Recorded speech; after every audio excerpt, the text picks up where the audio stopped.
తెలంగాణలోని 116 మున్సిపాలిటీలు 7 కార్పొరేషన్ల పరిధిలోని వార్డులు డివిజన్లకు పోలింగ్ జరుగుతోంది. సాయంత్రం 5 గంటల వరకు ఈ పోలింగ్ కొనసాగనుంది. ఈ పోలింగ్ లో మొత్తం 52,17,413 మంది ఓటు హక్కును వినియోగించుకున్నారు. ఇప్పటికే 116 మున్సిపాలిటీల్లోని మొత్తం 2,582 వార్డులకు గాను ఇప్పటికే 12 వార్డులు ఏకగ్రీవమయ్యాయి.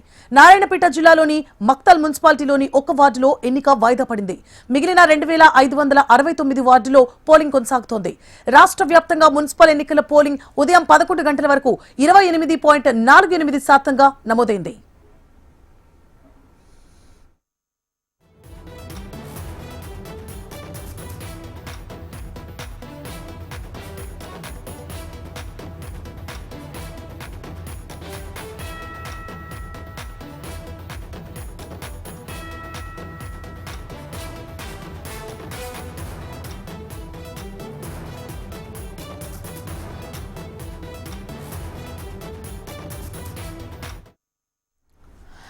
తెలంగాణలోని 116 మున్సిపాలిటీలు 7 కార్పొరేషన్ల పరిధిలోని వార్డులు డివిజన్లకు పోలింగ్ జరుగుతోంది.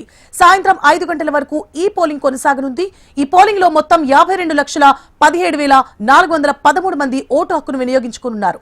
ఇప్పటికే 116 మున్సిపాలిటీల్లోని మొత్తం 2,582 వార్డులకు గాను ఇప్పటికే 12 వార్డులు ఏకగ్రీవమయ్యాయి. నారాయణపేట జిల్లాలోని మక్తల్ మున్సిపాలిటీలోని ఒక వార్డులో ఎన్నిక వాయిదా పడింది. మిగిలిన 2,569 వార్డులో పోలింగ్ కొనసాగుతోంది.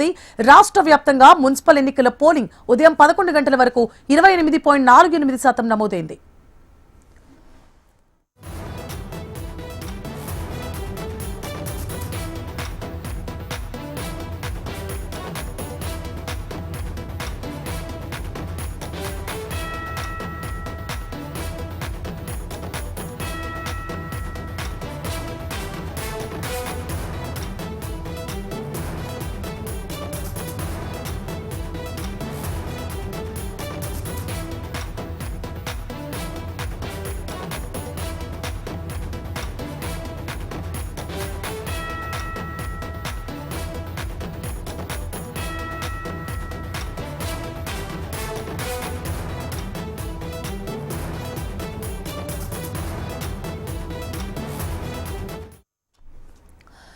తెలంగాణలోని 116 మున్సిపాలిటీలు 7 కార్పొరేషన్ల పరిధిలోని వార్డులు డివిజన్లకు పోలింగ్ జరుగుతోంది. సాయంత్రం 5 గంటల వరకు ఈ పోలింగ్ కొనసాగనుంది. ఈ పోలింగ్ లో మొత్తం 52,17,413 మంది తమ ఓటు హక్కును వినియోగించుకున్నారు. ఇప్పటికే 116 మున్సిపాలిటీలోని మొత్తం 2,582 వార్డులకు గాను 12 వార్డులు ఏకగ్రీవమయ్యాయి. నారాయణపేట జిల్లాలోని మక్తల్ మున్సిపాలిటీలోని ఒక వార్డులో ఎన్నిక వాయిదా పడింది. మిగిలిన 2,569 వార్డులో పోలింగ్ కొనసాగుతోంది. రాష్ట్ర వ్యాప్తంగా మున్సిపల్ ఎన్నికల పోలింగ్ ఉదయం 11 గంటల వరకు 28.48% నమోదైంది.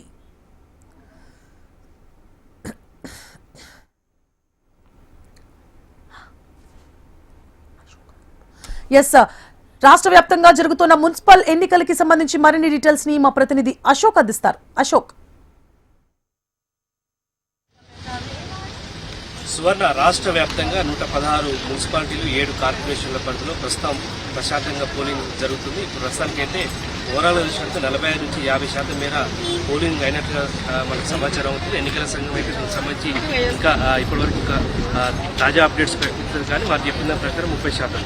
సో మనం ప్రస్తుతం ఆలేరు దగ్గర ఉన్నటువంటి పోలింగ్ కేంద్రంలో ఇక్కడ పెద్ద ఎత్తున కూడా ఓటర్లు తమ ఓటు హక్కును వినియోగించుకునేందుకు వస్తారు. కొంత యువ ఓటర్లు కూడా ఈసారి వినియోగించుకున్నట్లుగా ఉన్నది.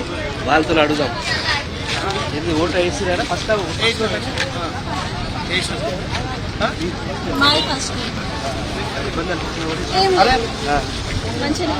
అక్కడ ఏర్పాటు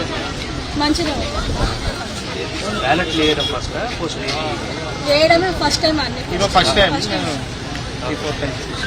సో ఈ యాదాద్రికి సంబంధించి ఎట్లా ఉంది పోలింగ్ శాతం కావచ్చు, ఇంకా సెక్యూరిటీ విషయం మనతో మాట్లాడడానికి డిఎస్పీ శ్రీనివాస్ గారు సార్, ఏంటి ఎట్లా ఉన్నాయి ఏర్పాట్లు? ఇంకా ఏం లేదండి, అంతా ప్రశాంత మార్నింగ్ పోలింగ్ స్టేషన్ రావడం అన్ని ఏర్పాట్లు ప్లాన్ చేసుకోవడం జరిగింది. ప్రతి మున్సిపాలిటీకి ఒక డిఎస్పీ, 4 సిఐలు, ఎస్ఐలందరితో ఇబ్బందిగా ప్రకారం బందోబస్తు తయారు చేసుకుంటాం. ఇంకా మీకు దూరంగానే మనం మార్క్ చేసి మనకు ఆల్రెడీ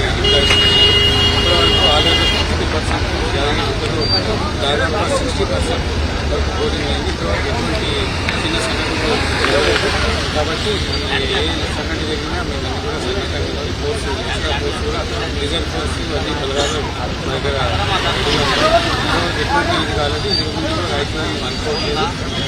ప్రజలందరూ విజ్ఞప్తి చేస్తున్నాం. అందరూ కూడా సాధ్యత వచ్చి కోటకు హైదరాబాద్ వరంగల్ వరకు